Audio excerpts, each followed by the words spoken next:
See.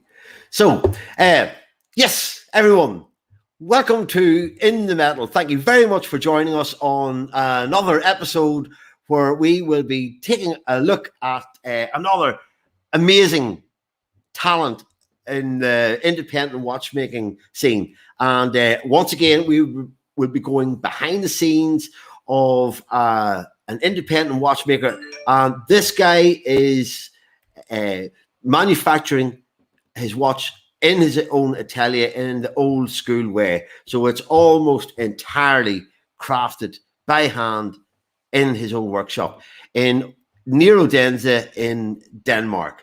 So so I would like to cross over to Texas and to welcome my old buddy Dan Spitz. And Dan, what a week you've had, man. What's going on? Yeah, welcome to Texas for me, huh? So Dan's got no audio, no sound. So you got no sound? Check out no. Let me see. We had your sound a minute ago. Check. Yeah. You're good. Yeah. You're good. So I'm saying welcome to Texas for me. For those who don't know, I've moved to Texas recently to expand my workshop. I needed more room for lots more machines, and ended up being in the middle of Texas's first snowstorm where the power went out. We had no power for over a week and no water for over 8 or 9 days, and that's finally come back. So if you're watching this in the future and beyond, then that's what happens. Texas actually got 6 inches of snow, and the state was paralyzed. So where I come from in upstate New York, 6 inches of snow is pretty much Monday, Wednesday, Friday, and then Monday, Wednesday, Friday, sometimes Sunday after that, and not pretty much all winter long. But they don't own snow plows here, or sanders, trucks, or anything. And it's extraordinary. Look, initially at the beginning, whenever I first, we heard, Texas has snow, it's got a few inches of snow, we were going, well, there you go. But hey, it did as the week went on. Get together, Yeah. No. It got pretty stinky and it got pretty smelly and stinky here. Flipping heck, man, there you go. And that's not. But we're through it, and that's the past, and onward and upward, and we're finishing up construction here finally after a few months of the machine room on the other side there. I'm in this workshop. This is where some of my lathes and stuff will be in here, and this is the clean room. And we have a wonderful guest on who I admire, and I've admired and followed for very, very, very long times. And also doing incredible things for his country, which we'll get to, like I'm trying to do for my country. Both of us, working in Switzerland and then breaking out of that area and trying to represent, and that's what it's all about. That's what, me and you talked about so many times, right, Johnny? The independents that are representing their country and helping other watchmakers, not just being a selfish prick. Basically, right? Any selfish more for me. No, this Christian he really, really gives back. I was an instructor for Chopard and wrote a lot of their training courses and all that. And Christian is so similar in so many respects, and just admire him so much for that. That's what I was observing over the last few days when I was reading up on Christian's past, and that there's a lot of similarities in your career path post being a heavy metal legend to becoming a master watchmaker. That there's a lot of similarities between what you've done, with you working with Chopard, as you say, as master of complications, more or less their destination service. Main man really in the United States and Europe previous to that, So a lot of similarities. So hey, will we go and see if Mr. Christian Lass is waiting on us, sir? Yeah. And indeed, hello, Christian. There he is. Hey, Christian. Hey, how are you doing? Good to see you. Welcome. Yeah. Thank you very much. Thank you for letting me on the show here. It's really interesting to be here and to talk with you tonight here.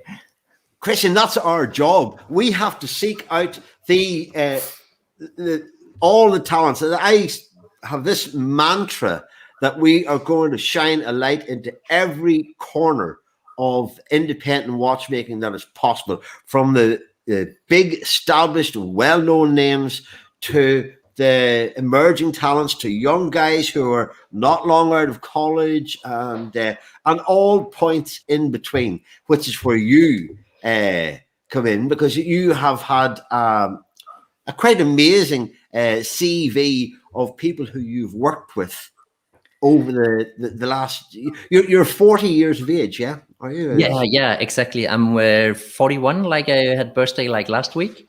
Happy birthday! Yeah. Hey, it was my birthday last week too. Yeah. Man, hey, good things happen in I didn't know February. that. Happy birthday, Exactly. Johnny. Hey, Dan, no, it's all good. Like, another year older and deeper in debt. It's not what they say. Yeah. So, man, Brilliant. So there we go. Good things happen in February, Dan. That's what I reckon. Exactly. It was your birthday last month too, wasn't it? Last month. Sorry? It was Dan's birthday last month as well. So, yep, that's all. We should have had a big party. If I had known, I would have brought a cake. But anyway, so even Jack. So, Christian, tell everyone who hasn't read about you, just real briefly, a little bit about your past and the craziness that you've done in your past. Okay, yeah. I mean, I started out want to become like an electronic engineer, building like mobile phones and what's called like cell towers. That was like my specialty in university where I specialized. And then the mobile phone industry kind of collapsed in Scandinavia. There was like Nokia and Ericsson. They come from Scandinavia, and they moved out of the region. One bankrupted and the other one moved out. And then there was not so much like future in what I was studying. So I want to become like a mechanical engineer instead. But I had to wait like 6 months to start on that. And in those 6 months, I kind of searched for, is it really what I want to do? And then I found by coincidence on the library, I found like this book by George Daniels, Watchmaking, which is just this amazing book about like how to build like a tourbillon pocket watch out of just like pieces of metal. And that totally caught my attention. I have never touched the watch really like mechanical watches before, but I just found it like so fascinating to make something like this. So I contacted like the Danish watchmaking school and get into that. And they told me from beginning, you're not going to make anything like this in watchmaking school, because normal watchmaking school that is for servicing watches in my region is not for constructing or building watches. But I was lucky to get like an apprentice place in one of the former academy members called like Søren Andersen. He used to build like huge planetariums, and he also restored the Jens Olsen's world clock. If people don't know it, then it's the most complicated clock in the world to stand in the Copenhagen City Hall. It's like with 15,000 parts in it, and have like a true perpetual calendar that works with Easter and everything for eternity. And then after I was in Mr. Anderson's place, then I went to Switzerland, where I started to work for Vianney Halter for 3 years there, until there was like the financial crisis. And then I got a hint actually from Philippe Dufour. That was by coincidence, because I was around in the area to ask to see what kind of job possibilities there was in the region. And Mr. Dufour, he said like, but what you have done in the past with the museum work and also with what I have learned in Vianney's by building like all these micro components, then might be something to apply for the restoration in the Patek Philippe Museum. And I have no idea what I applied to. I just wrote an application, and I get into an interview, and I thought I should be like the number 10 watchmaker in the corner that could polish a screw or something. But doing the interview, it kind of dawned on me that it was I had to take care of the whole museum, the whole collection of 3,000 watches, like the best of the best in the world. And I thought, okay, this is a kind of a big mouthful. It's like a little bit over my head, but I just went on, and I thought they would figure it out at one point. I couldn't really do it. And then I went to one test, and one test after another test, and 3 months in the museum of testing. And in the end, I got the job. And then I stayed like 9 years in the Patek Philippe Museum, where I was in charge of the restoration of all the unique pieces and all the museum collection. Wow. So, Unbelievable. Unbelievable. You lied your way through everything, man. yeah. The true metal way. Yeah. No, you know I'm only joking, man. You know I'm only joking. Like many opportunities, me and Johnny talk to a lot of people, you know, and we have the Vianney on here as well. In the past, that we all wind through, right? It's so intriguing how we end up this way because of that guy, and he said this, and I didn't even know what I was doing. I just needed to work. I want to just continue to work on timepieces because I'm passionate and I love it. I don't care where it is, as long as I'm eating and I'm doing it.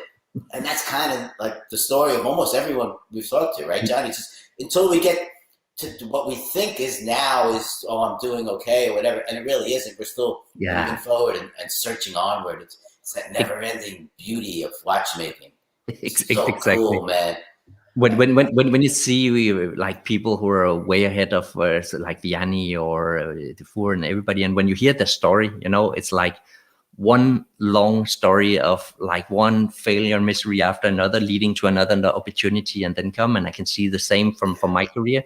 It's not like a straight line, because when you're in school, you think you have to do watchmaking school, and you have to do this and this and this, be in the complication and so on, and then you are on the top of the mountain afterwards. But it doesn't happen like that. No, it's all coincidence and just like working with people and creating like a networking and so on. And what you just said is really important. And again, we try to stress that is don't lock yourself in a room and just sit and do repairs. You know, you're just going to end up fixing a Rolex the rest of your life, which if that's okay with you, that's fine. It's a good living. But if you're someone who's headed down a path that you don't know, or headed down a path such as me and Christian, who we from somewhere along that path, we know we wanted to make our own timepiece, but how the hell do we do it, right? Back then, for me, it was, impossibility. It was just Paul Gerber. That was pretty much it, He was the guy. But now it's possible. It really is networking. And you can't make it happen like in other businesses. You can't. It really is just constantly being in it until that bump happens. And it just happens. It's weird. For example, for Vianney Halter, I was in our academy. My master, son Anderson, he was in the academy at that time, the HCI, and I was with him for General Assembly in Switzerland, like 2 years before I stopped I finished my education, and there I have built like a big watch with a repeater and a chronograph, which was the old pocket watch movement. I built a case and so on, and it looks like really like a gigantic steampunk piece.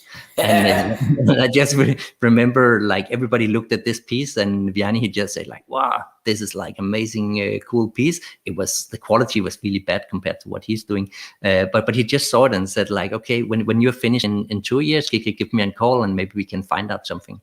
And then when I called 2 years later, I couldn't get him, I talked to his entering machines. I don't know how many times I wrote him mails. I wrote him like a real letter and so on. And in the end, I just took my car and drove from Denmark to Switzerland. And the only purpose was kind of to knock on his door to see if he was there. And when he opened, he had no clue who I was. And then afterwards, I showed him the watch, and of course he's like, "Wow, okay, this is you, cool, come in." And then I start working for him. So see that perseverance, man. That's like metal stuff. That's like true like music metal stories where I'm not taking no for an answer. I'm gonna jam with that guy. Drive like halfway across the United States and like knock on the dude's door, like, "Dude, I found you, man. We're gonna jam." It is that kind of what you got to do to step out of your comfort zone and step out of your box to make it happen. Especially from another country, you're not in Switzerland around the corner. It's a huge leap of faith, isn't it? And but like to work with Vianney. So what years? How long ago were you with Vianney? That's 10. I was there from 6 to 9, from 2006 to 9, and that there was some really interesting stuff he was doing, and still is. It's like we worked on the. First of all, I was in the production of the classic watches, and then later like trio and antiquaries, and of course like watchmaking. Everybody thinks like one guy is doing like a whole watch, which is like this kind of illusion, kind of, because watchmaking is teamwork. You know, you have so many components and so much thing that you need like a lot of people to build. If you want to build like every single component, then it's like a teamwork. Just like I work with my wife that's engraver. I mean, I cannot make a dial like that. She can. If I have to make like a dial myself that I kind of engrave on a pantograph, something like this, it will look like totally awful, you know. So it's all teamwork and that. So, and I also, what else were we working with that time? There was this amazing piece, what called like the Capistan. There was this with chain drive and tourbillon, and it was like, it was totally madness. Yeah. I know there is that preconceived notion, you know, but when you get into seriously complicated watches, just so everyone understands, there's a lot of pieces. Like, I know it looks like a number, and someone says there's 267 pieces in my timepiece. You got to make every single one of those pieces and make it work. Try that as one human. It is beyond the impossibility to survive and eat. You know, you have to make a living at the same time. Yeah, exactly.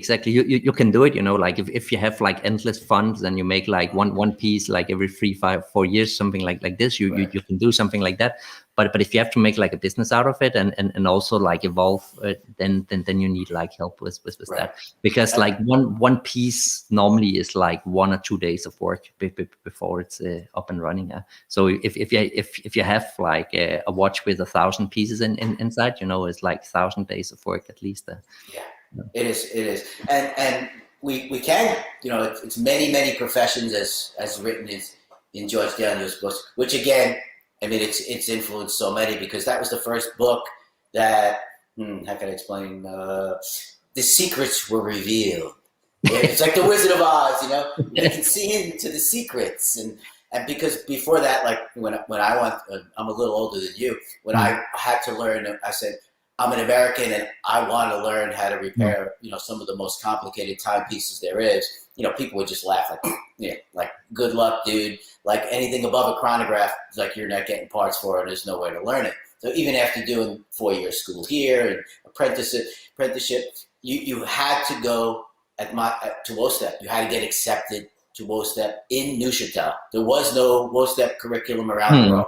Didn't exist yet. You had to see Antoine Simonet in that school and be chosen to be able to work on those pieces and see, not just work, ready to see the secrets, to see how it's done, to handle those timepieces that are expensive and complicated, and be explained the secrets that are not, you know, hidden in French to someone who doesn't speak French, and they'll trust you to carry on those secrets. That's what the real WOSTEP was about, to choose someone that's not here to just go home and hoard it all, but to give back like you are, Christian. We'll talk about that, to other watchmakers, as myself, to end up, you know, working with Chopard, but not just working, but training the other watchmakers and writing the courses and bringing forth the next generation. And that's really what the true WOSTEP school was about, to train, move forward, because there was a desperate need at that point for watchmakers. It wasn't about making your own watch, because at that point it was an impossibility.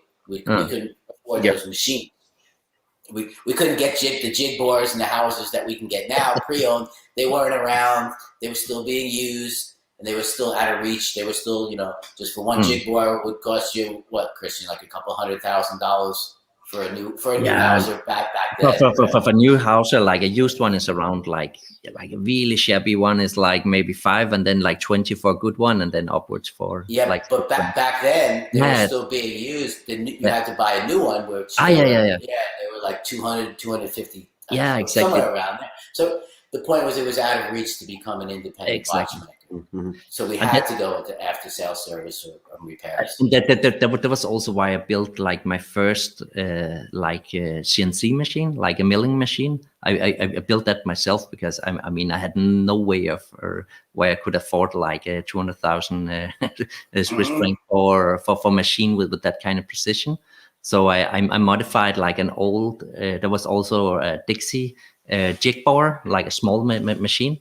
And then make that work afterwards. It costed like a ton of money as well, but then afterwards I had this machine that are still used today to make some of the components. I see you make your main plates on there and some of the components. Yeah, exactly, right? Exactly. And that's wonderful for other watchmakers to see, because there's that opportunity of, hey, if I just learn about that, and again, making your own CNC machine, people, it's only for crazy, insane people like this guy.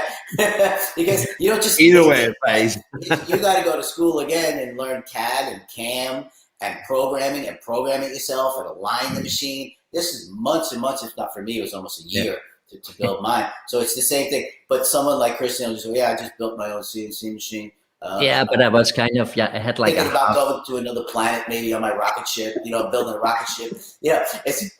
We're all kind of a little bit. But I had the huge advantage that I had like studied electronic engineering and programming for a couple of years, and that really helped a lot in that. So that was good. That's so, awesome. So where did you actually? So your first watch? So did you go to watch school or watchmaking school or? You found the George Daniels book. Yeah. From what I gather, reading during the week there, you found it was nearly about to be thrown out in the local library, and when you found it, it's amazing. But I didn't. I was not thrown out. The book was thrown out. That's exactly what I mean. Yeah, sorry, that's what I mean. So the book was in one of these. I don't know if you have that in your countries, but in Denmark you have in the local libraries you have like these books of discarded books that you can buy for nothing. Like it costs like $2 for a book or something. And then I just took out this book, like George Daniels Watchmaking, like first edition. It's like okay, cool. Wow. and then that was pure coincidence. I mean, I had no idea that was a book that kind of changed my life in that direction. And how many people has that book changed their lives? Yeah. I think a lot of people. I mean, that is so influential. This book, like when you have seen it, you cannot really go back afterwards.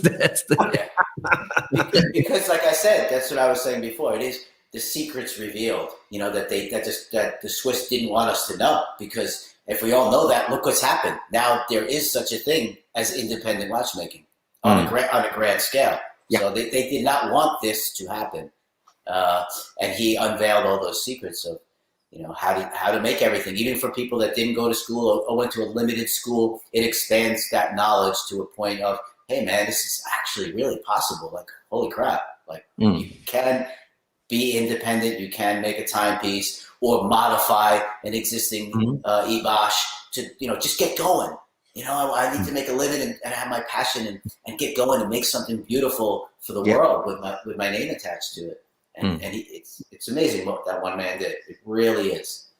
He has left some legacy. He would be amazed, I think, guys, Joe, if he was still around today, to see the impact that book of his has had. And it's just one of his books, but the fact that it's so many of the independent people that we're talking to, Dan, have all studied that book from cover to cover and back over again. And so I think he would be amazed to see the impact, and I think he'd be delighted to see how independent watchmaking, because whenever he was practicing, there weren't too many, Dan.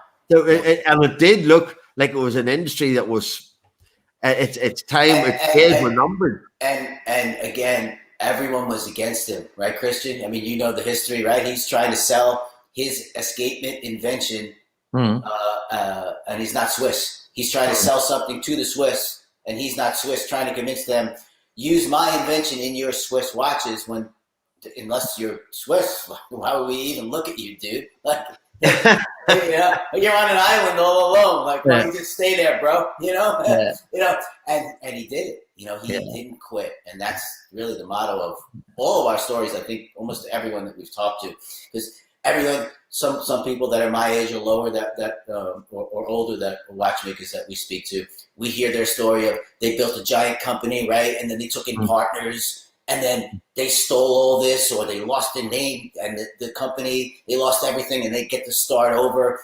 And because of his book, the time we're in now, some of these people are actually going back to what you're doing, Christian, right? Pretty much by yourself, making timepieces, what I'm doing. And they're starting all over, and they're happier.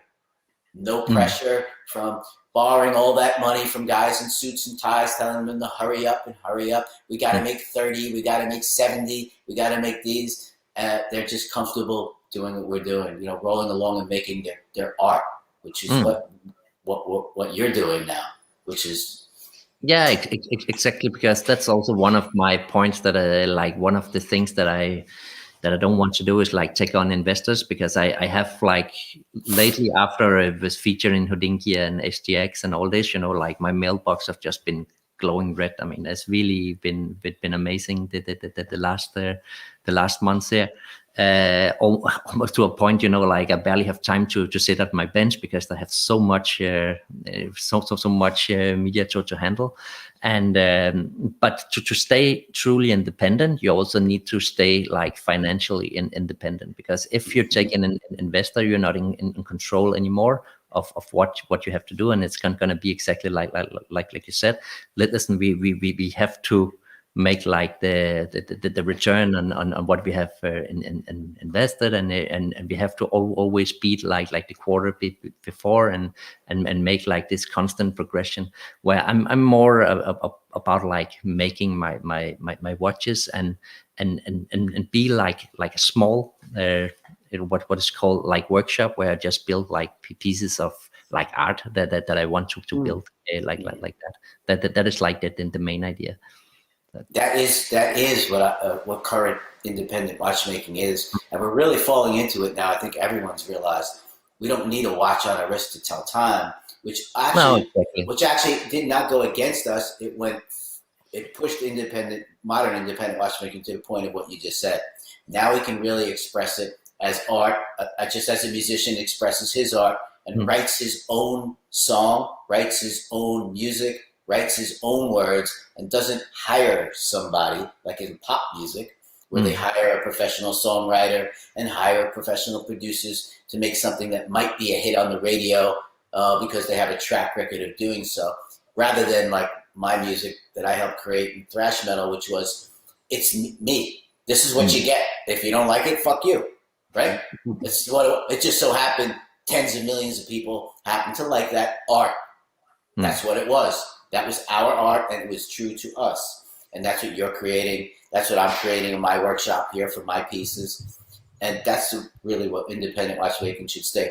But I'll add, all the machines around you and behind you there, that beautiful art, I think that's really a big key. You've worked your ass off for many years on a pathway to knowing that the key to what you just said was, I have to own my own machines. Exactly, yeah.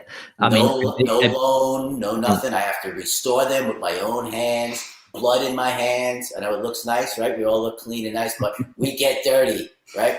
And that's a huge part of what we should be teaching people, Christian. They have to get those machines and own them. Yeah, and also because most people, I have like a ton of people that write to me, which is really nice, and like, oh, we love what you're doing. You want to do the same, but they all want to do the same tomorrow. Like how can I get started and make the same tomorrow? And it's just such a long path. I mean, I was exactly the same, like, but I can just see when you look back, you have to have.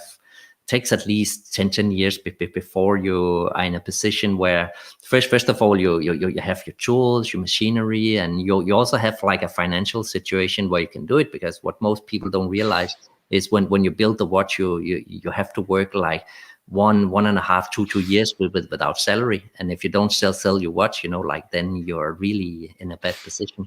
So therefore it's really important to have like when you start out on a project like I do here, especially because I have family, like wife and kids and so on. So I cannot just go live in a tent if everything blows up. So therefore I've made it so I have like several streams of income. So I have like a little bit of money that comes from my teaching webpage, which I love. I love to share my knowledge and see like how people grow and what they can do. And then I have like my speaking business where I go and speak on a different topic. It can be like watchmaking. I made like speaking for what is called like surgeons on how to like microsurgery, because I observed that they're sitting like really, like super weird with the arms in the air without support, without anything. And then they have to do something super precise, and they sit on a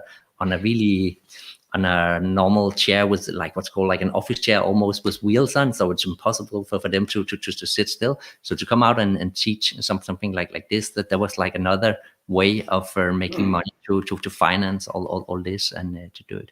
And I was, of course, here also in a good situation, because I didn't want to make like the normal way of financing the project by taking a loan and then go solo and build everything for 2 years, and then you don't sell it, and then you sit there with a huge debt. So I went out and it was by kind of coincidence. I was on a podcast and on a Danish watch podcast, and the interviewer asked me what my dream was, and said like, one day I want to build a watch. And then like a week or two later, I had like a phone call with one who said like, listen, if you want to build a watch, you see what you have done, I can finance that and you can build it. So that was really cool. So do it on commission instead. You put yourself out there. See, again. Yeah, exactly. Yeah. This is perfect, right, John? This is the stuff that this show is built upon. Totally. There's a comment just in from Erasmus, and as a Dane, I was surprised I hadn't heard of you before the piece in Hodinky. I thought the Jurgensen lineage and Ole Mathiasen were our only brand. So it's also great to see you on the DR2 special as well. So fantastic. It's been a lot happening for you over the last 6 months or so since Hodinky and SJX, they're a fantastic exposure.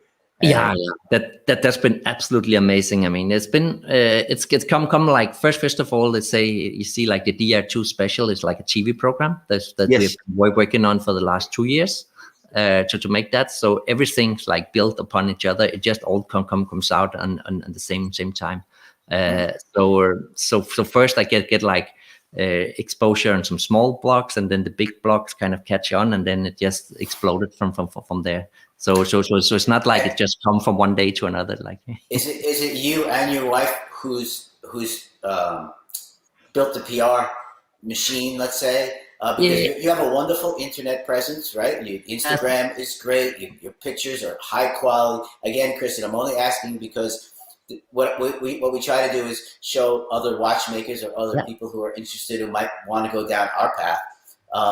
That it's not just I make a watch and I post a shitty picture of it and I got famous because it's a cool watch. Like this is business, and all have to utilize what's free. You have Instagram, right? That's our free magazine that we would have had to pay for 20 years ago, tens of thousands of dollars for ads. You have YouTube.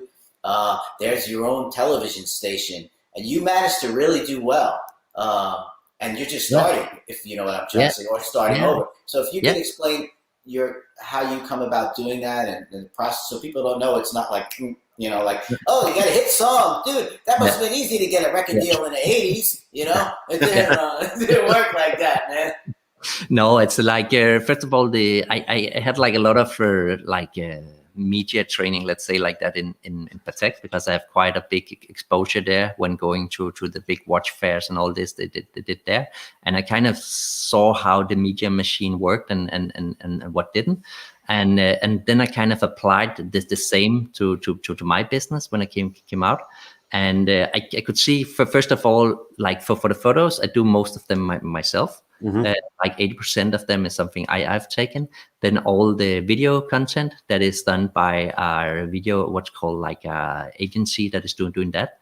I have this team that come and film and edit and put the light right and all this, and do all this, like we do like drone shots over the area and all this. This is not myself doing this. So I have like a media company that is taking care of this, and this is really important to put some money in this in order to show what you're doing, and also in the right way, because you cannot sell anything or get anybody interested if it looks like really bad. Like most watchmakers, when you see they take like a photo, like, oh, here, make this amazing Rolex, and then it's on this shitty Berchon green mat that is totally scratched, and it looks like somebody wiped I don't know what over it, and it doesn't show like high quality or anything, So if everything is like kind of, I don't say it's like stage, but it's kind of, like that. There's a purpose with it when I make a picture, and working in, for example, in the museum, I was in charge of making a lot of the photos for the books that came out, and thereby I worked a lot with photographers and saw how they worked, and kind of, because my job was to be in the studio when they made the photos and set up the piece, and then afterwards look at the pictures and kind of talk with the photographer. You want a little bit more there, a little bit more there, and so on, and then see how much work go into to make like a great shot, and like to make like one of these studio photos that you see in all magazines. Most people don't appreciate that it takes maybe an hour or two at least just to put the lighting right on a piece like this. Mm-hmm. So it's kind of the same technique. I mean, I don't use an hour or two to set lighting on a screwdriver or something I photograph, but still, it has to look good in order to present it well. So that is that's really important. It's such an ecosystem involved in doing what you're doing. As you're saying, from the photographer, from the video people, for throughout, there's so much. There's so many levels to what you're doing. That, and most people also, like what surprised most people is like when they want to do independent watchmakers, like watchmaking, they want to sit at the bench and make a watch, and this is also like the main part of it that is the most interesting and so on. But there's so much more to it that you have to know. You have to first of all be like pretty good in business to run a company with almost no money in the beginning, and to survive the first couple of years with that, and do the media. You have to do construction. You have to be a good machinist. You have to be a good constructor, and you have to draw. You have to, and there's like a million different things that you have to master to make it all come into to like something that becomes the sum of its parts. Mm-hmm. Yeah, so many different levels, as I say, and people will be surprised sometimes to realize just it's not just about sitting down and, hey, what will I do today? And right. Because you're all going to see the curse of the George Daniels book as well, which is everyone buys a book, doesn't go to school, and then on Instagram, all of a sudden their name is not Bob Smith, it's Bob Smith Watchmaker, and I'm making a tourbillon. And we, me and Christian and everyone we're trained a bit. We all see this. So there is a danger to it. It's lovely because that could open doors as well to them maybe going to school and getting, let's say proper schooling or wherever they end up. But there's a danger to that too as well. And there's a lot more to this, to really launching. You can call it a brand. It is a brand. We are a brand. We're independent brands. We can't do it all alone. There always is going to be teamwork, and it's very fascinating to speak to each person and how they go about utilizing the tools in hand. And I always, me and Johnny both, Christian, we're trying to show everyone, because I did this in music and a different type of music when no one wanted to hear our music, or Metallica or Slayer or Megadeth. And I know you're a metalhead, and we'll get to that. Back then, right? So we went against the grain, just like independent watchmaking for many years was going against the grain, right? And for us to get our word out, it was on the street poles. It was making flyers, because we couldn't afford a $10,000 ad in the back of a music magazine, and that was the only way to get into a metalhead's bedroom back then. There was no internet, right? So we couldn't afford that. And now at your disposal, you have your own television station. It's YouTube. It is a television station. You have your own free magazine. It is Instagram. Why don't you really think about what Christian just said? Take it seriously. Get help. If you can find a little bit of money, save up and pay a proper videographer to do your stuff. Really think twice about it, because it's really powerful. And it represents you and your name and your brand. Christian's doing it right, because I've been watching him a while. Well, he's got him. What he represents is him. And that's like metal, he's not fake. There's no fakeness there, It's awesome. You see, I think that's one of the things that have a lot of the independent watchmakers really missed out on that 10, 15 years ago, when they were creating these extraordinary watches. You look at some of Vianney's pieces that were created. There was no real good photographic record being made of those watches. And I'm only talking about Vianney. There's a lot of other guys in the AHCA, and I came to the conclusion that a good watchmaker does not by necessity mean that you're a good businessman or a good promoter. And so you may have this profound talent of watchmaking, but you needed to actually invest that little bit in getting your pro photographer to come around for a day and spend $400 or €400 on a proper shoot, because this is your life, this is your masterpiece. And I used to go insane when I was looking at some of the guys on the AHCI, for example, and their websites were prehistoric. So the 1990s, one of the websites back, and if these little thumbnails, and you couldn't make out the detail, you could see what it was. But Christian will tell you, it's like, because we're all sitting there like this at our freaking bench going, I ain't got time. Man, it's like 11 at night. I got to get this done. I got to figure this out. Why isn't it working? And we go on and on like that. Like, how can I build a website? And that's really what it was. I remember those horrible websites too, Johnny. They were freaking prehistoric, man. Yeah.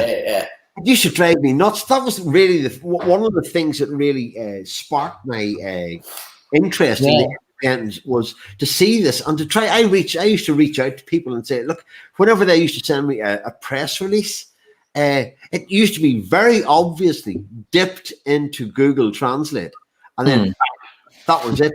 And I used to get this thing, and because of the word watch, well, watch can mean, like I was watching something, or watch TV. Sometimes these press releases were all over the place. And I remember a couple of times sending back, translating the first paragraph and sending it back and saying, that's what it should read like. Well, that's because you're a kick-ass writer, man. You're the top dog in this industry. You're looking at that wow, man, when I could write for that guy, I could sell him watches. You're the best, man. We all know that. That's why me and you are a team, bro. I'm too busy. I've just got so much on. I'm not getting the writing done. I really want to get back. Christian, let's touch upon something here, because you're not Swiss. You're not working in Switzerland anymore. You've evacuated, bro. And you're back to your home country, like I am, right? So we both have similar backgrounds, spending a lot of time in Switzerland working on crazy stuff. But I'm here representing my country, getting this next level here, my workshop, expanded and bigger to help others as well. 25 minutes from the premier Wo-Step school in the United States at Richmond Group, and all of Richmond after sales. So, those people will have access to my machines and stuff. And you do the same. And you're representing your home country, which is a good thing for independent watchmaking, just like the Japanese have taken over, right? They really are have good representation. And you're teaching within your facility, right? You have people come to your facility. Can you tell us a little bit about that? Yeah, of course. I mean, like for the teaching part, I did in the beginning. I had like people coming here where we was the there was where we assemble a watch, and that is for people who are interested in watches and watchmaking. And there I take like apart like a pilot's watch with a 6497, and then we use some time on discussing the parts and how it works and so on. And then over like 4 or 5 hours, we put it together, and then they walk away afterwards with a watch on their arm that they built themselves. And this had I started like 2 years ago, just when I came to Denmark, because I had seen it in Switzerland. Where there was one, I can't remember which, called also PGA or something. Like PGA is like the same name as Smith or Jensen or something. It's like everybody's called PGA, but it's but he I think he was in Geneva and did it like in the hotels there, and I saw this, I was like, wow, that's a really great idea. And I went to do the same in Denmark, and then it really caught on. So like before the coronavirus and all this, I had around like 500 participants per year doing this. So it's really it's become really huge here, and and then many of the people that come and try this course, then afterwards they say like, how can I get on with it? It's really, like that there's a lot of young people that try it, and they always sit like super quiet in a corner, and then afterwards they ask me like, this is so cool, I mean, how can I become a watchmaker or something like that. Excellent, man. And then I kind of lead them onto the watchmaking school and all this. And then I also try to help as much as I can, but now of course time is also a limit. Like most people don't know, but I work from 8 in the morning to normally like 9-10 in the evening to make this happen. So it's quite a lot. So there's not so much time to do things. But I always like invite people when they ask to come over and have a look, as long as they don't really take out my time too much. I mean, there's always a bench free. You can come and try some of the stuff, but it's only I help the one where I see like potential in, like it's not like a Disneyland where you just come and try watchmaking and then on. So like the watchmaking students and so on that have some kind of idea and they want to try and so on, they're always welcome.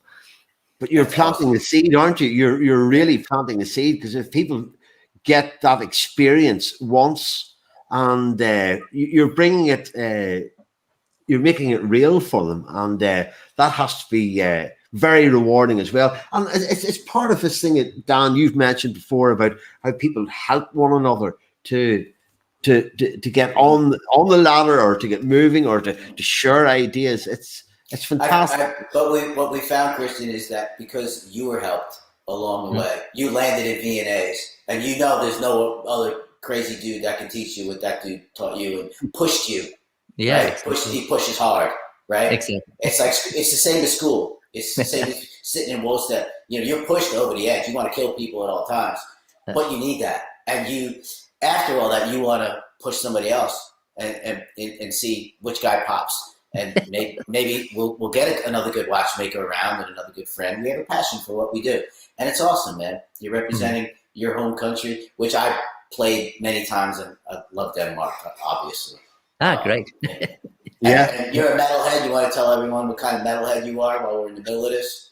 Yeah, I mean, I started out, of course, like really, I mean, I think the first kind of metal thing I thought was like I think it was my dad's like LP collection. There was like the Black Sabbath thing, and the first thing is like this, like, down, and then you were totally sold. I mean, it was like three notes, and that was it. And then afterwards, there's been a lot of things. It really depends a little bit.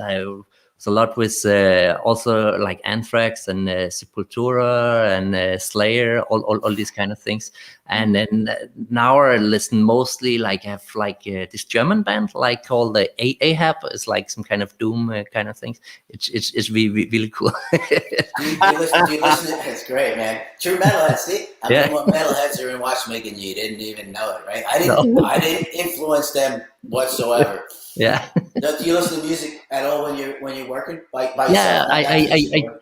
I always have like if I do something like that is very where you have to concentrate a lot or something, I always listen to music. For example, like if you're doing like beveling or something like this, it's it sounds very romantic or whatever, but it's a really long job, and it's really demanding of you, and it's and then it's good to kind of just distract yourself and put yourself in the mood for it, and then you listen to the music, and I also listen to other stuff than metal, but it's just like it's always good. So I always have my earphones on and then listen to good stuff. Did you ever see me play when I was coming through in the old days?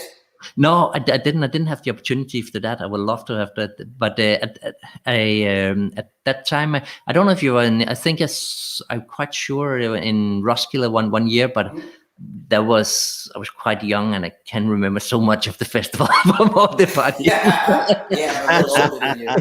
So I always enjoyed Denmark, except one of the early tours when it was us and Metallica. I think it was first or second tour when. Unfortunately, Cliff Burton had passed away. We were traveling. We played Sweden, and the next show was in Denmark. And it was the winter and coming over the mountain. And when the accident happened, and we left a little early, and I ended up in Denmark for almost 3 weeks. Then, after that, we were trying to get on another tour because obviously we couldn't continue, because of the accident and stuff. So, always loved Denmark, man. Great food, great people.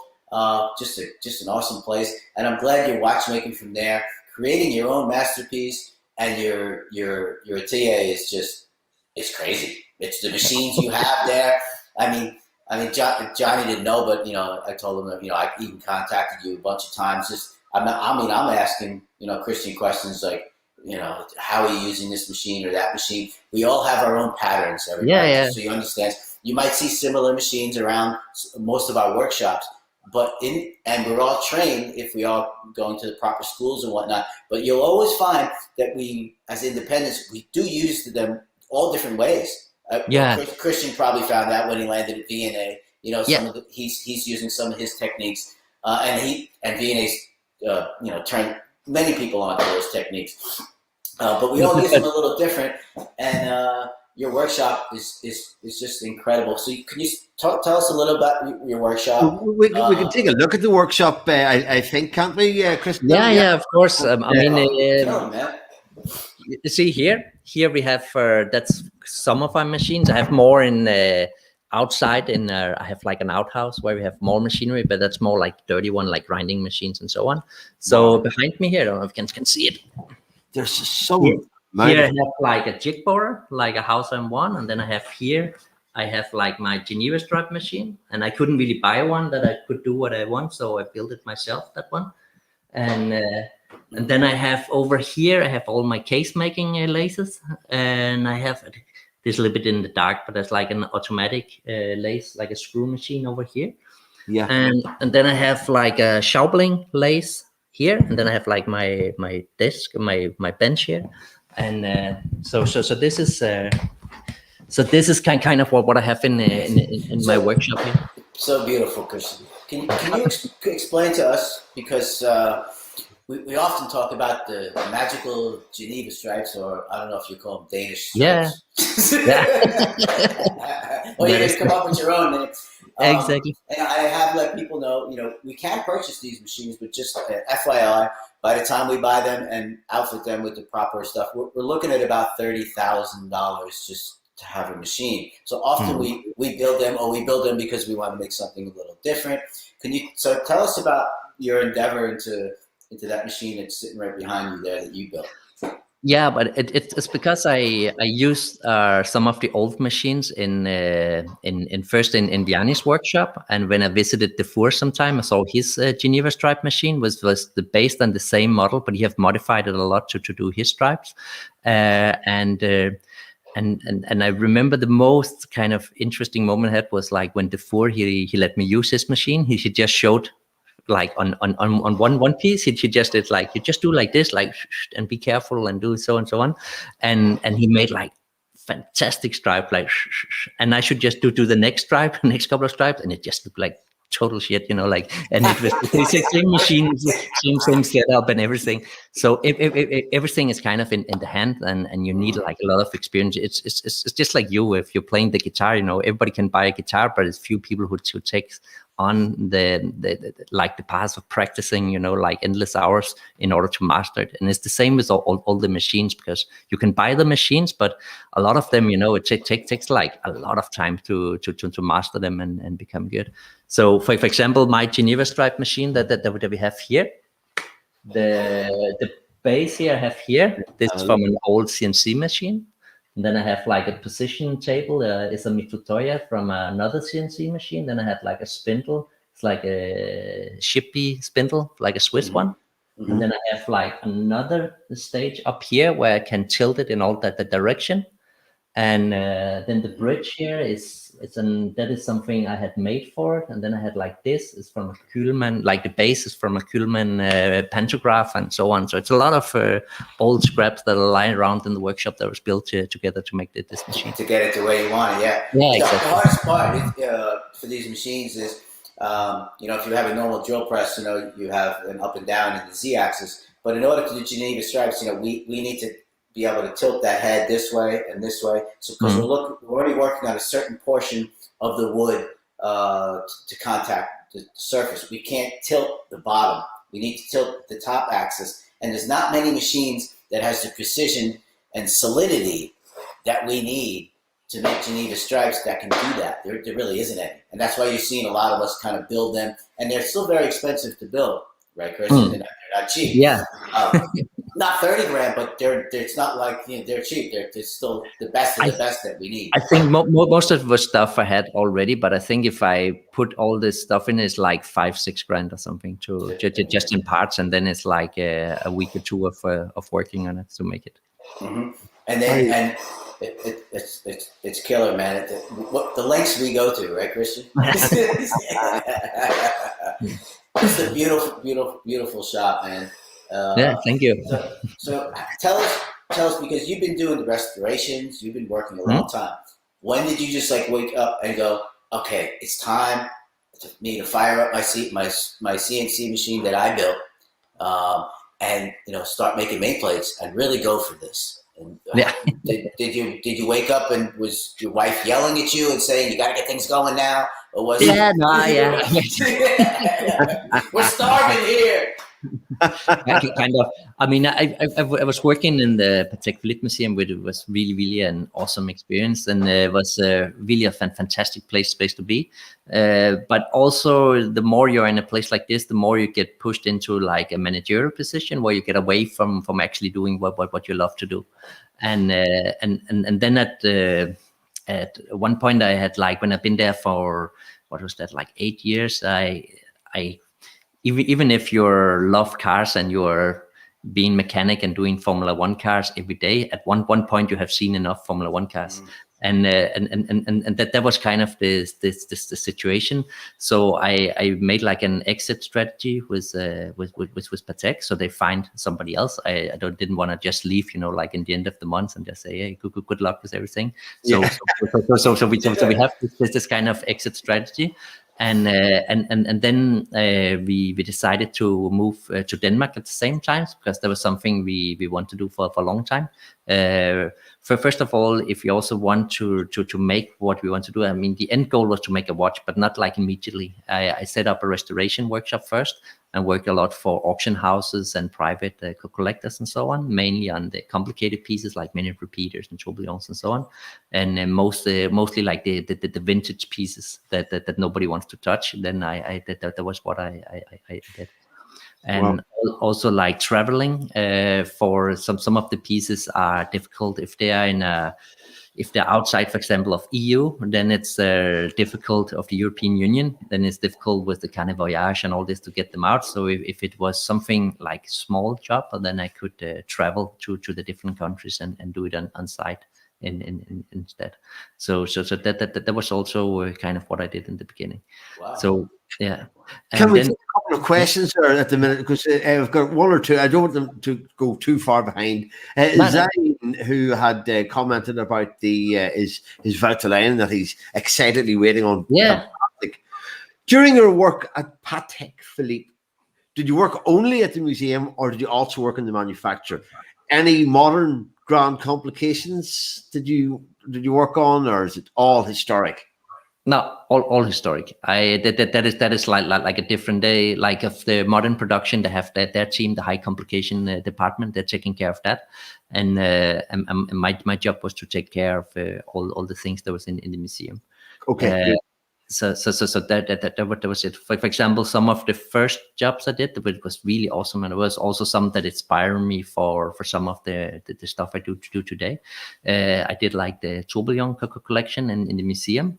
So all like the 34Ts and all this that's in the museum, and the vintage Peloton and all these watches, and when you see the level of perfection they have in these pieces is it's like amazing, because there was like watches that was like truly done by, I would not say hand, because all this handmade bullshit that is right now, because we use machinery, man. Just look around in my workshop. So to say it's done by hand, it makes you the impression that somebody sits with a small, like a so small and small out. Chris, I know it's going to be difficult for either of us, but we know I say the same thing. It's by hand, and then you see a picture of the guy with a pantograph machine making something. And let's get something straight right here. A pantograph machine is a CNC machine. You're putting a pattern on and you're tracing a pattern. There's no difference than that pattern being in a computer, and then the machine is copying the pattern in your computer. So it's not by hand, just because he's pushing something, and so on and so forth. So it's something a lot of watchmakers do. A lot of watch companies use handcrafted and that. I noticed in so many different fields, not just watchmaking, but if you look at the advertisements for things on Facebook or whatever that are coming up, the word handcrafted, passion, all that, they're adjectives that are really, I think they're almost past their sell-by date, to tell you the truth. We'll get a limited edition. Whatever.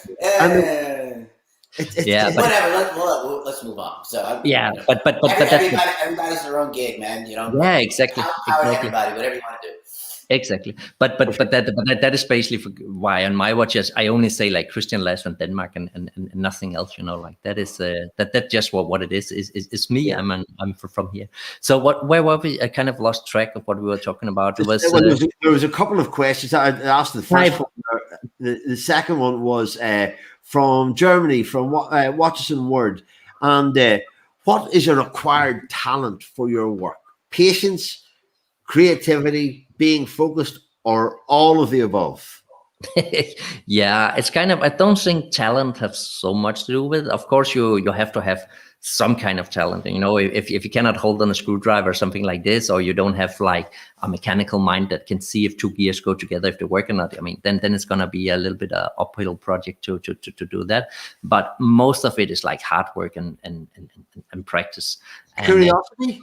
Curiosity, and then also to be persistent. Like you to be able to, if you want to learn something, it's not like a project that takes like a day or two, a week or whatever. Sometimes it takes years to learn something, and you just have to keep on it, and also be happy with the process, because most people get frustrated after a while. I see this with so many who I talk with or who I follow, and they're like, but I want to go from here to up here, but the process is just like small steps like this along the way, and for a long time you're just on some kind of plateau where you just work, and then all of a sudden you kind of get through to the next level, and then you're there for a while, and you just have to be happy with this and persistent. That's like the main thing. True. So true, man. That was a really good explanation, man. So true. Because this modern generation as well, Christian, is they want to skip everything in between. They just want to go. Go to school the first day, then I'm going to quit, and I want to be here. Right? They just really want to bypass everything in between, and the journey is what is the struggle, but it's also the story. Yeah, but for example, when you learn to play guitar, you didn't learn to play like you do like on a 2-week course on a month or a year, something like this. It's years and years of practice to 12 hours a day, just like watchmaking. It's 12 hours a day, locked in your room. If you have friends, they got to come to you because you got no time. That's how you get where you got to go. And it's the same. a very similar thing. You got to be in it to win it. You got to be out there at other shows when you're young. Well, when I was growing up, to meet other people and bump into other musicians and sell yourself and tell them, you know, let's jam. I'll destroy anybody else that you had in your band or have in your band. That dude to be exited the next day as soon as I plug in, bro. And, but that doesn't come by cockiness. That comes by because I spent my 12 hours in my room every day getting to create a uniqueness that is me. And that is the same in watchmaking. In independent watchmaking is what I look for, other independent watchmakers, which is what you have, Christian. When someone sees your piece, your art, it's yours. There's no smoke and mirrors. There's no bullshit. It's yours. That's the culmination of all that pain of wherever you were in the past, in the museum at the end, the frustration. You don't want to do the same shit every day you've done, but you learned a lot there, right? You wouldn't have had a chance to touch those handmade Pateks back then. No, who gets that chance? Same with me with working with Chopard on like the invention of the Quattro and showing them, you know, what would fail and all that. And then you come to that end where you're like, I can't do this corporate shit anymore. You know, I've learned enough, but that's part of me. When I create my new piece, it's like, it's all in us. It's all part of us. And that should be up. That's part of our art. And that's what makes modern independent watchmaking. Not just to copy somebody else's dial exactly. And I just want to copy him. Because for me, that's just like music. That's just like you ripped off some dude's riff. You fucking thief.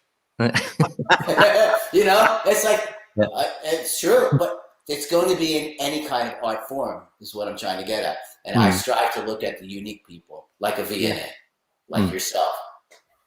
Well, so speaking of the art, there's a timepiece called is it the 30 CP or the 33 CP?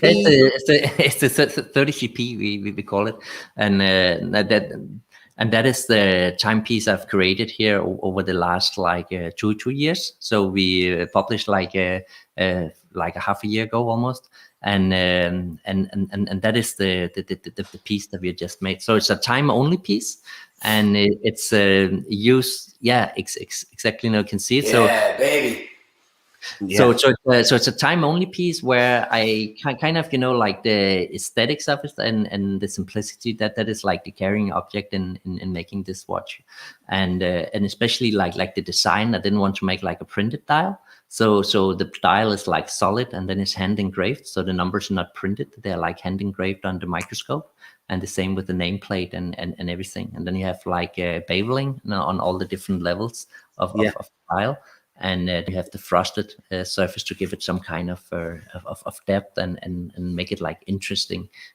So the inspiration comes like from different places. First of all, I remember like this frosted surface, something that really stuck with me was when I was in my apprentice time in Søren Andersen's place, when we were restoring like the English like bracket clocks. I one time I had the fortune of restoring like a champion clock, and the dial was just like amazing, and they have like a little bit the same layout.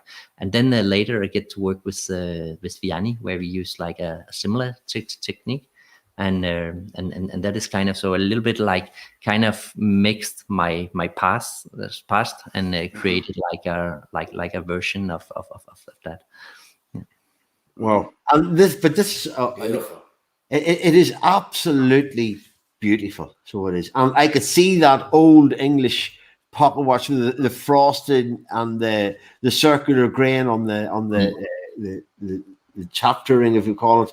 And it's just it's a real tribute, and it's fantastic to see that it has got you've got the exposure to allow you to have, because your order book is quite full now, isn't it? Or you're going to be busy for a year or two, yeah. Yeah, exactly. I mean, it was quite a surprise that it gets so much, because I made it in the beginning. We had like a little bit of exposure, and so I'm gonna make like 50 pieces of this watch. Oh, wow.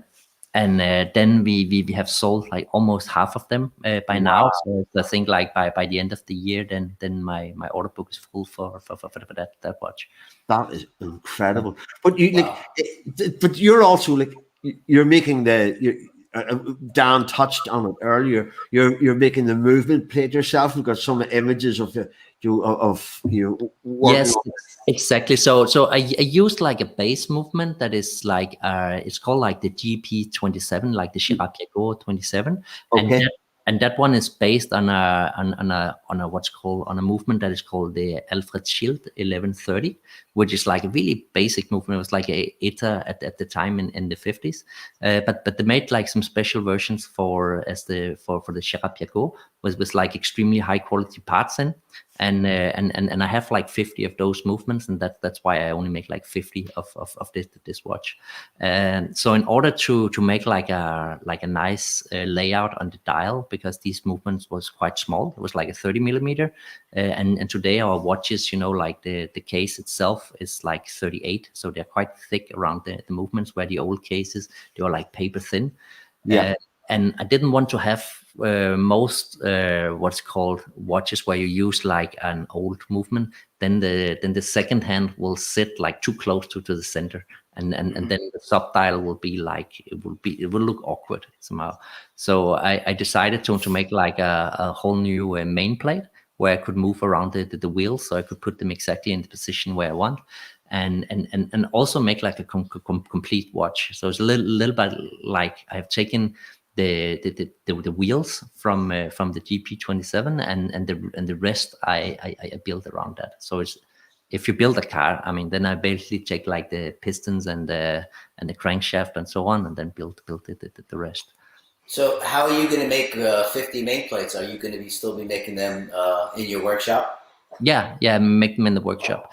So I have like a more modern milling machine coming.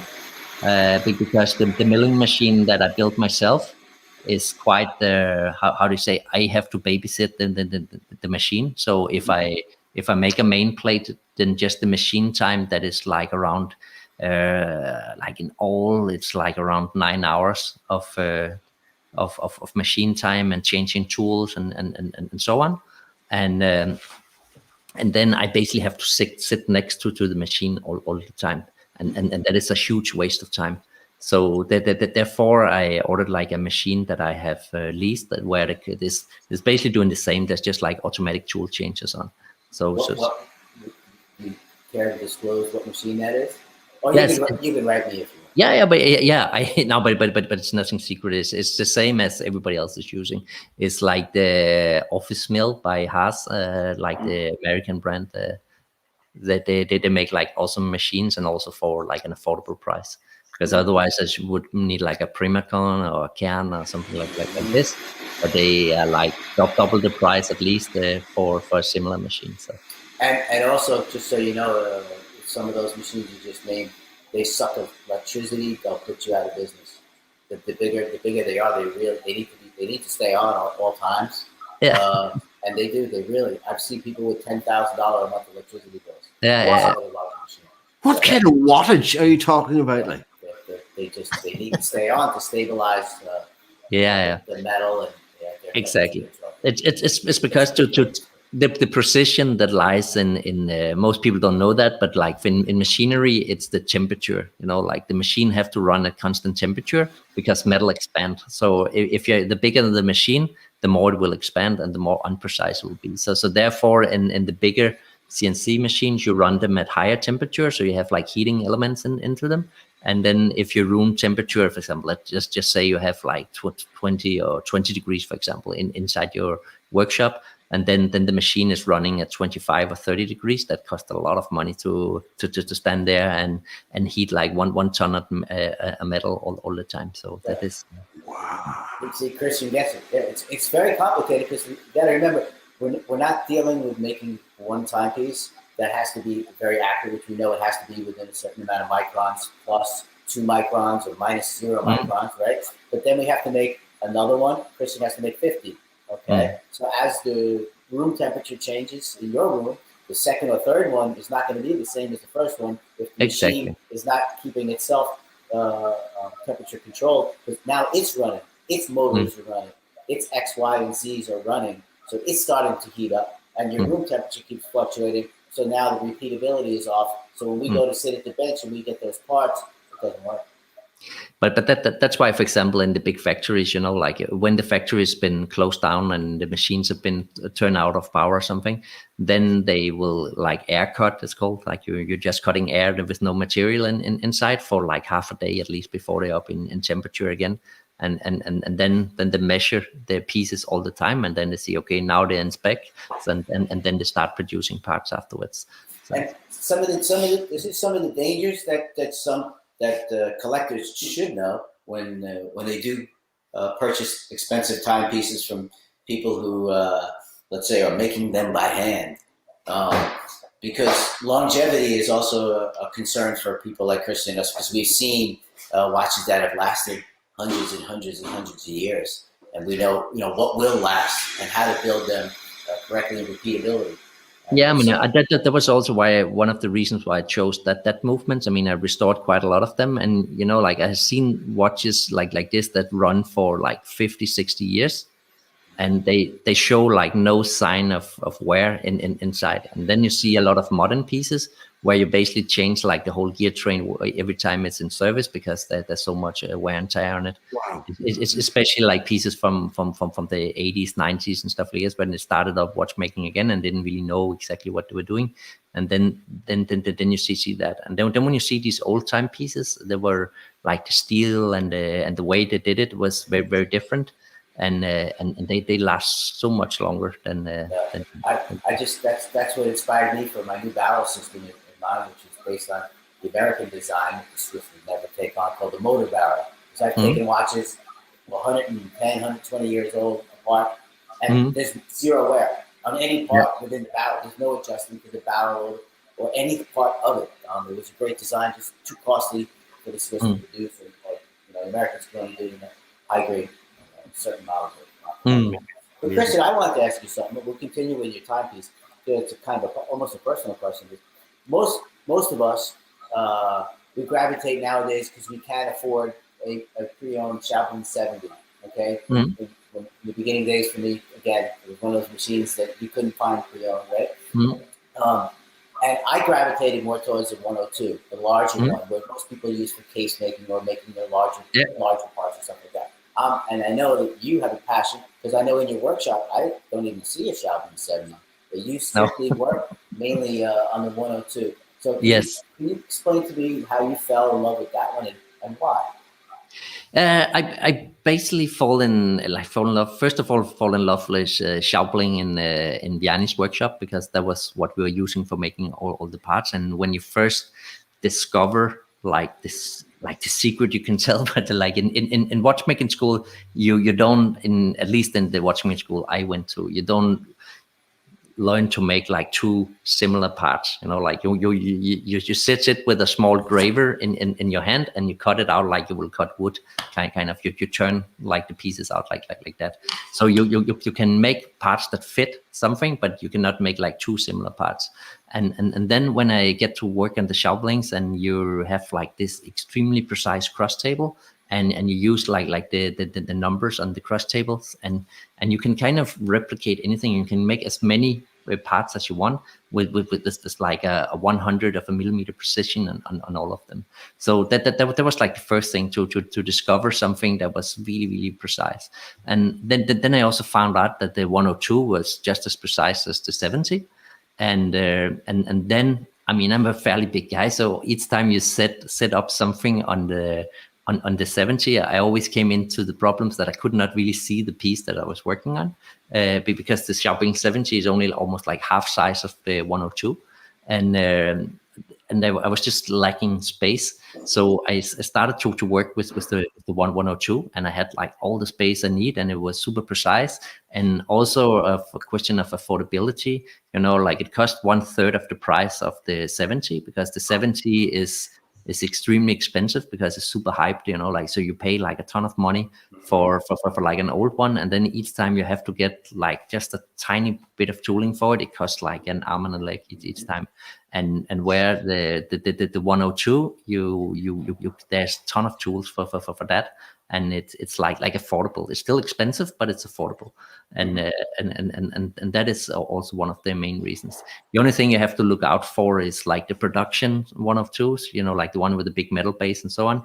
They're not so precise as the bench models. And you have to get the ones where it have like solid bearings, not like roller bearings, but like solid bearings. They're like way better for making like precise work. Especially if you're doing like case making and so on it. If you want to do like diamond cut on one with ball bearings, then you can see, because the ball bearings is like rolling inside. Then you will see like small marks like along the edge from the balls rolling around. So the one I have is with the what's called with the beryllium bearings in, I think, and it's and it works like perfect for that. I know. I got turned on to that too, and I mean, I'm a small guy.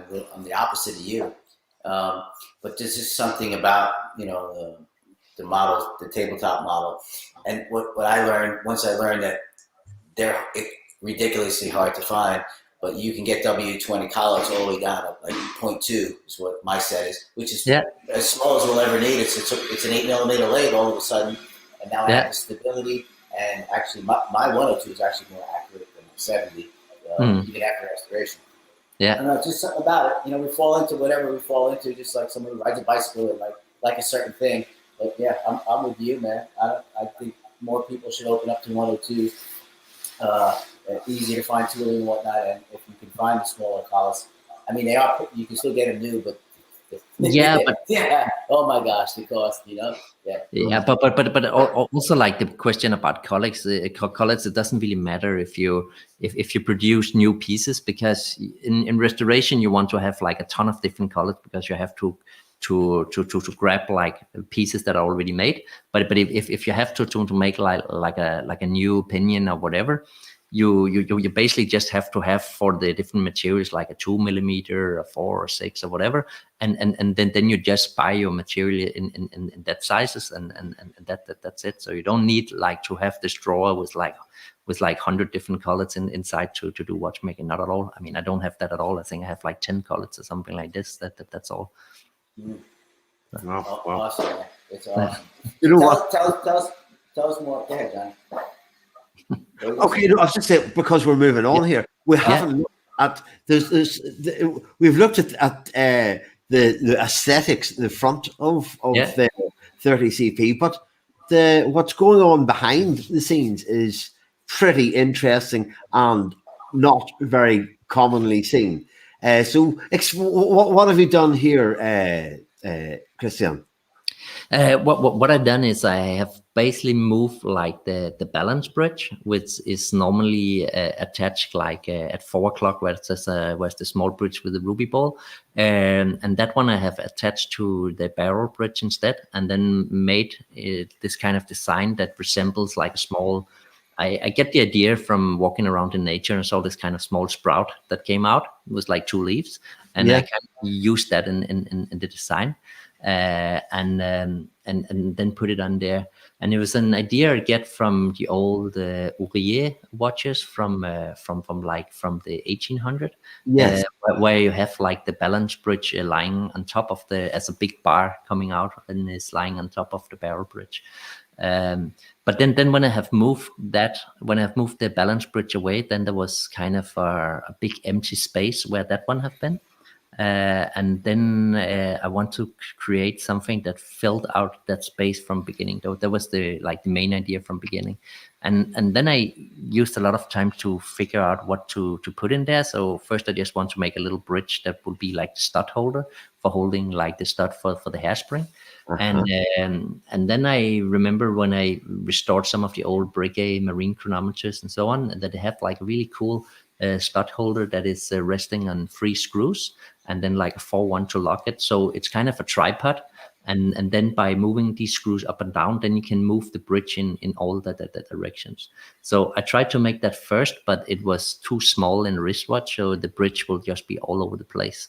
Then we figured out to make like this ruby ball, to use that as a bearing that will that would like fix the bridge in a certain position. And then the ruby ball can be lowered and raised, and the same with the screw. I don't know if you can just see it in the end on the back side of the bridge. So those two, if you raise the ball and the screw there, then the whole bridge will move upwards, and the two other screws they're from the top, they will tilt it from side to side. And how are you adjusting the ruby ball up and down? Yeah, the ruby ball up and down and have like a screw from the backside. From the backside, okay. Yeah. Wow, that's cool. Isn't it? Isn't it beautiful? And then it's also like aesthetically, it's just like interesting to look at. Like that's also half of it. It have to be some kind of like small piece of like mechanical art to look at. Mm-hmm.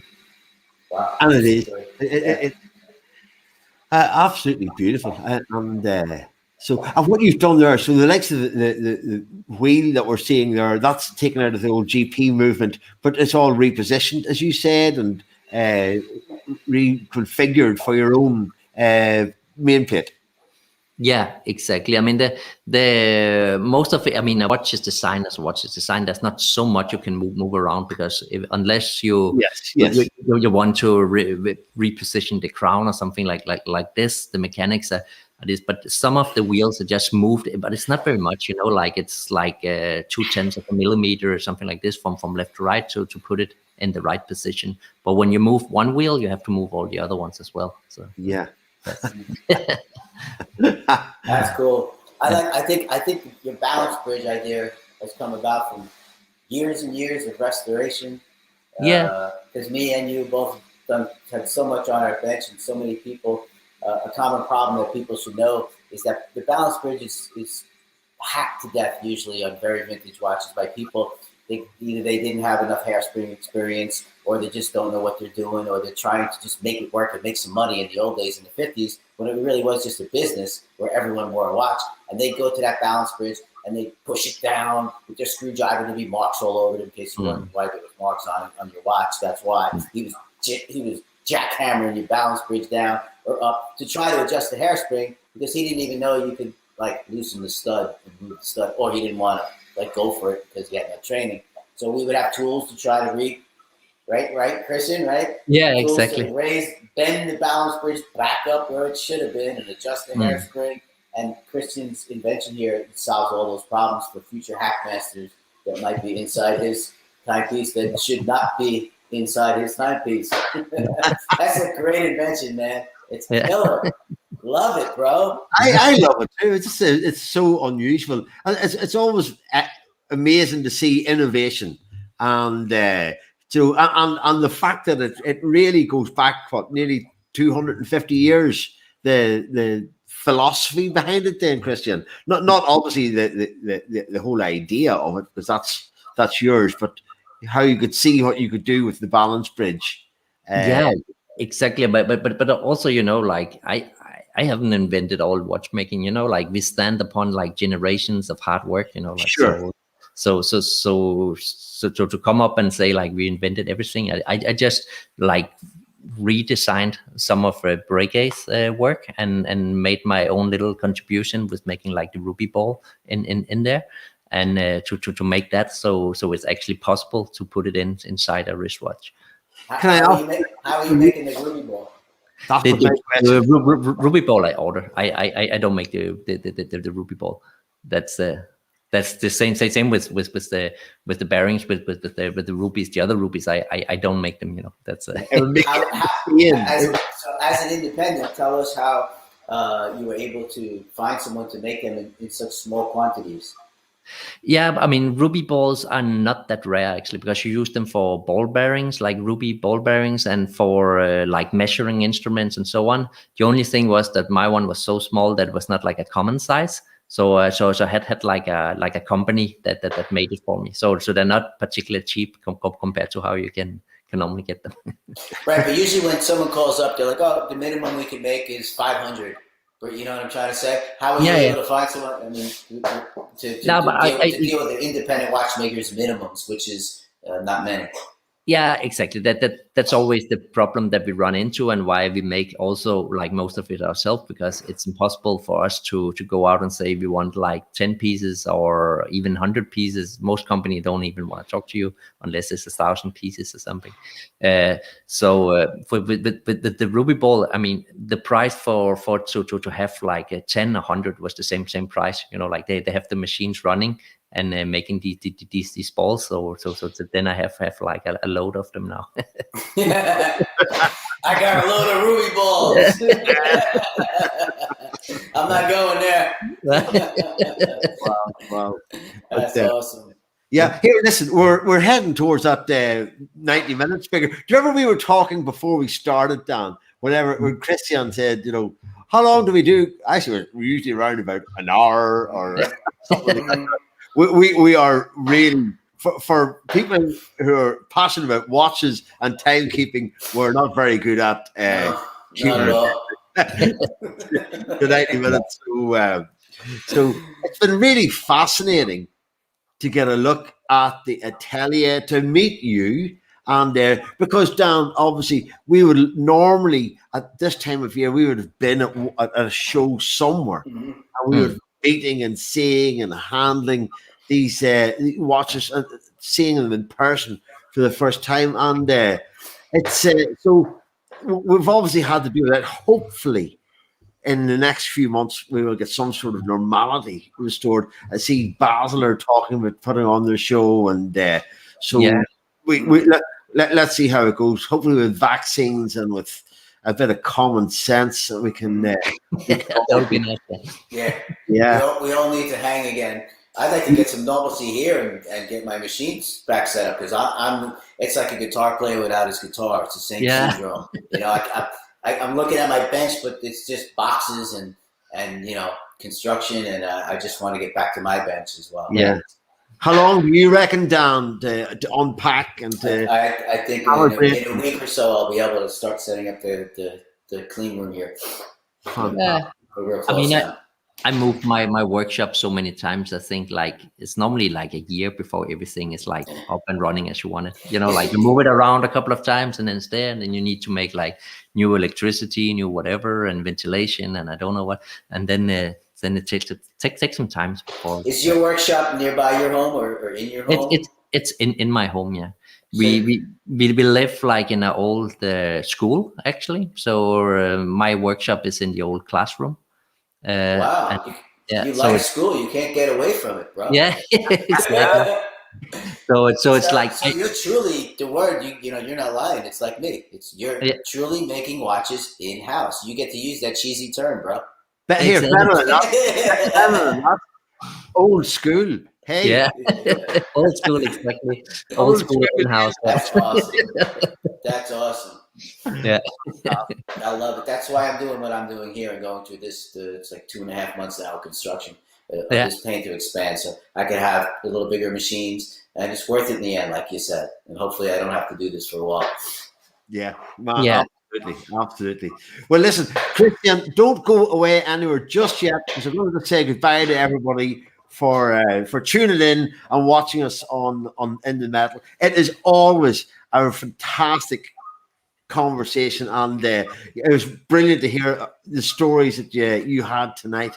And as I said, do you know, one of the things that we do say, Dan and myself, is that down the line, maybe in a year's time, if there's something new to show us, let's do it again. And you know, to keep that to keep the thing relevant, and also to use us as a showcase for anything new coming up, like, you know. So anyway, people, thank you very, very much indeed for tuning in and watching us again on In the Metal with Mr. Christian Lass. And do give a turn, go and check his website out, and